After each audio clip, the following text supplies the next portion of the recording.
Bonjour à toutes et à tous, et bienvenue sur la chaîne. Aujourd'hui, préparez-vous à vivre un séisme émotionnel au cœur de l'Institut Auguste Armand. Une annonce brutale, une décision glaçante. Et une vérité qui éclate, l'Institut ferme ses portes. Face à cette crise sans précédent, élèves et professeurs vacillent entre stupeur, colère et détresse. Mais ce n'est que le début. Anaïs fait un choix lourd de conséquences, porter plainte contre Sam, poussée par la pression de Clotilde.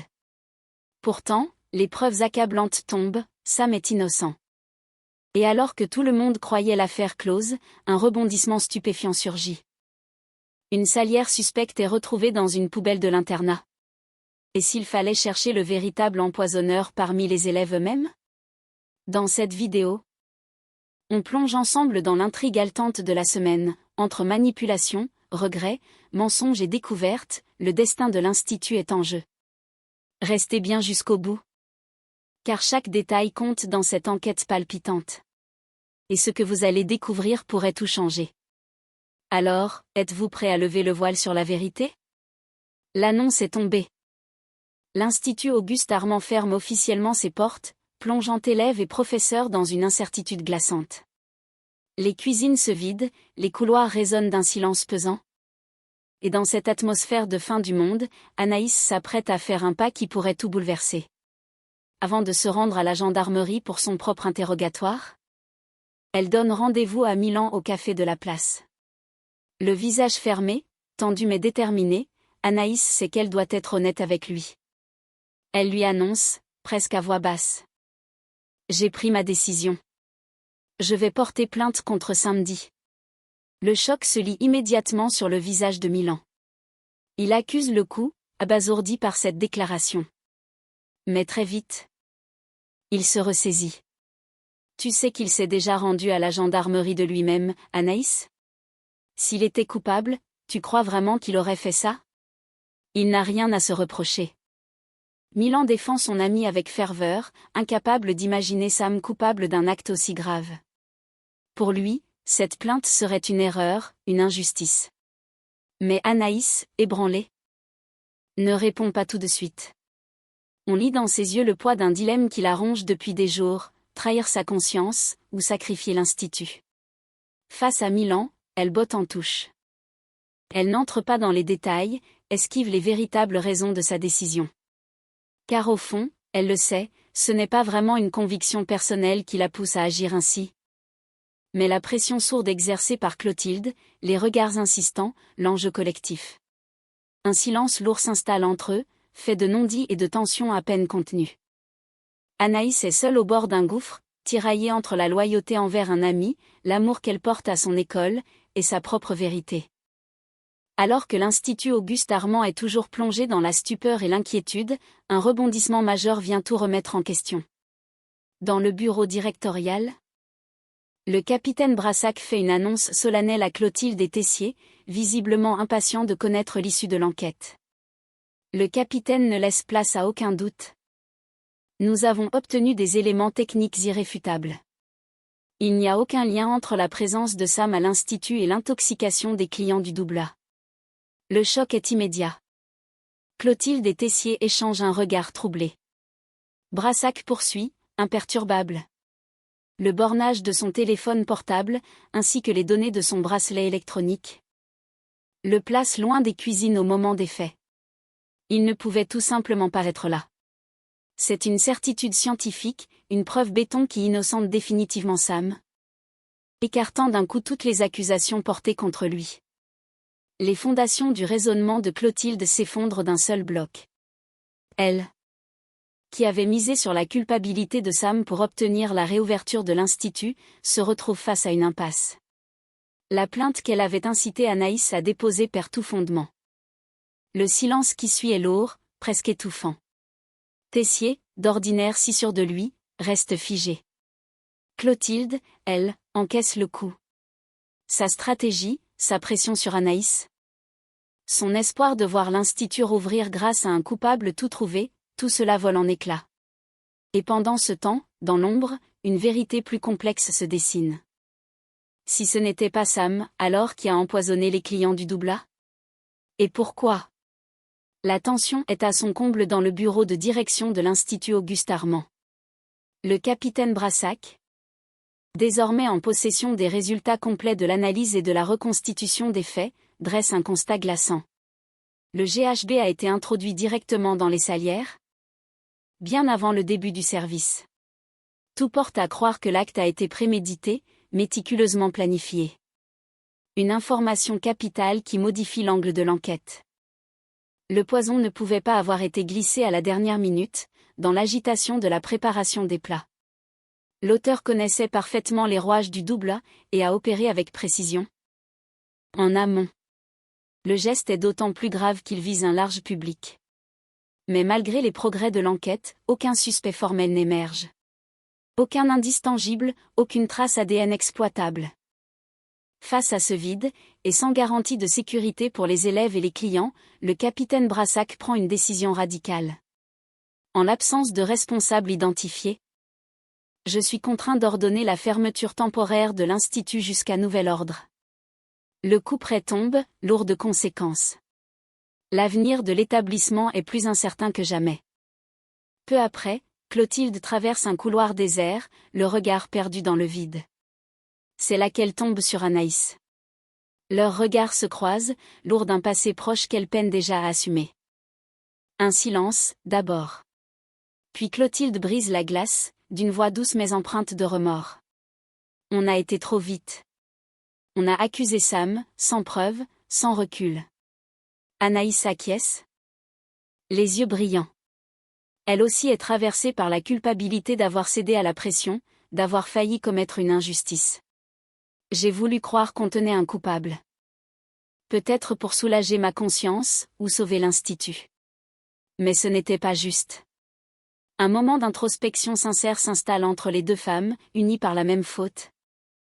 Le même désir de réparer. Elles comprennent qu'en cherchant désespérément une issue rapide, elles ont failli sacrifier un innocent. Et désormais, une question plane. Si ce n'était pas Sam, alors qui a voulu saboter le doubla ? Et pourquoi ? Alors que l'Institut vacille sous le poids de l'enquête et de la fermeture ? Une autre épreuve plus intime se joue en coulisses, loin des regards et des tensions collectives. Constance, attentive comme toujours, observe sa sœur Bérénice avec une inquiétude grandissante. Elle ne peut s'empêcher de remarquer ces légers tremblements qui agitent la main de Bérénice lorsqu'elle pense ne pas être regardée. Des gestes furtifs. Des mouvements dissimulés. Bérénice tente clairement de cacher quelque chose, et Constance, en professionnelle comme en sœur, comprend vite, ce trouble moteur n'a rien d'anodin. Au fil des heures, elle découvre que Bérénice fait tout pour cacher ses séquelles à Carla, sa compagne. Pourtant, Carla est toujours présente, attentionnée, douce. Prête à tout pour accompagner Bérénice durant sa convalescence. Mais Bérénice, dans un mélange de fierté, de peur et de vulnérabilité, choisit le silence. Peut-être par honte. Peut-être pour ne pas inquiéter Carla davantage. Peut-être aussi parce qu'elle ne veut pas se montrer affaiblie aux yeux de celle qu'elle aime. Constance, touchée par ce que traverse sa sœur, décide d'intervenir avec délicatesse. Dans un moment de calme, elle l'invite à se confier. Tu ne peux pas continuer à lui cacher ça, Bérénice. Carla est là pour toi. Si elle t'aime vraiment, et je pense que c'est le cas, elle mérite de savoir. Le regard de Bérénice se trouble. Elle baisse les yeux, incapable de répondre. Le poids de ce secret devient soudain encore plus lourd à porter. Mais au fond d'elle, elle le sait, le chemin vers la guérison passe aussi par l'acceptation de ses failles. Et par la confiance en ceux qui l'aiment malgré tout. Le ciel est voilé au-dessus du parc de l'Institut, comme un écho discret aux tourments intérieurs d'Anaïs. Le cœur lourd mais déterminé. Elle rejoint Milan, qui l'attend à l'ombre d'un arbre, les bras croisés, l'air fermé. C'est un moment qu'elle redoute, mais qu'elle sait nécessaire. Face à lui, elle prend une inspiration. Puis laisse tomber les barrières. Je voulais te parler, et surtout m'excuser. Sa voix est douce, tremblante de sincérité. Elle reconnaît qu'elle a mal réagi. Qu'elle a été injuste. Influencée par la peur et les apparences. Je comprends maintenant pourquoi tu ne m'as pas dit que tu revoyais Sam. Tu voulais le protéger. Et moi, j'ai eu des préjugés sur lui. J'ai cru ce qu'on voulait que je croie. Milan ne dit rien. Il fixe un point invisible au loin, les traits figés, comme s'il essayait de contenir une vague intérieure. Anaïs poursuit. Avec une pointe d'espoir dans la voix. J'aimerais qu'on puisse retrouver ce qu'on avait, toi et moi. Que notre relation redevienne comme avant. Un silence s'installe. Lourd. Glaçant. Éloquent. Puis, sans un mot, Milan tourne les talons et s'en va, laissant Anaïs seule, figée, les yeux brillants. Sa main tendue est restée en suspens, sans réponse. Ce départ sans un mot n'est pas une colère éclatante, ni une punition criée haut et fort. C'est quelque chose de plus douloureux encore, le début d'une distance. Peut-être d'un éloignement définitif. Anaïs le comprend en le regardant s'éloigner. Elle a blessé plus profondément qu'elle ne l'imaginait. Et maintenant ? Il n'est plus certain qu'un simple pardon suffira à tout réparer. Le vent souffle doucement sur le campus déserté. Dans l'intimité de sa chambre, Bérénice, encore en convalescence, reçoit la visite chaleureuse de Colline et Billy. Les trois jeunes femmes échangent des nouvelles, tentent de garder un semblant de normalité malgré la tension ambiante. Mais cette parenthèse fragile vole en éclats lorsque Carla franchit la porte, le visage fermé, pâle comme jamais. Sans un mot, elle referme derrière elle, prend une inspiration tremblante et lâche la bombe. Ma mère vient de me prévenir. L'institut ferme ses portes. Un silence de plomb s'abat dans la pièce. Colline et Billy se figent. Bérénice, bouleversée, se redresse. Malgré la fatigue encore visible dans ses gestes. Ferme ? Tu veux dire, définitivement, demande-t-elle, la gorge nouée. Carla secoue la tête. Pour l'instant, c'est temporaire. Mais personne ne sait pour combien de temps. Et sans coupable désigné, ça pourrait durer des semaines. L'effet est immédiat. L'information se propage comme une traînée de poudre. Gagnant les couloirs, les escaliers, les cuisines, les chambres. Les murmures se font cris, les regards se croisent, écarquillés, perdus. Une onde de choc traverse l'institut. Certains élèves pleurent en silence, d'autres s'interrogent, tentent de comprendre ce qui a mal tourné.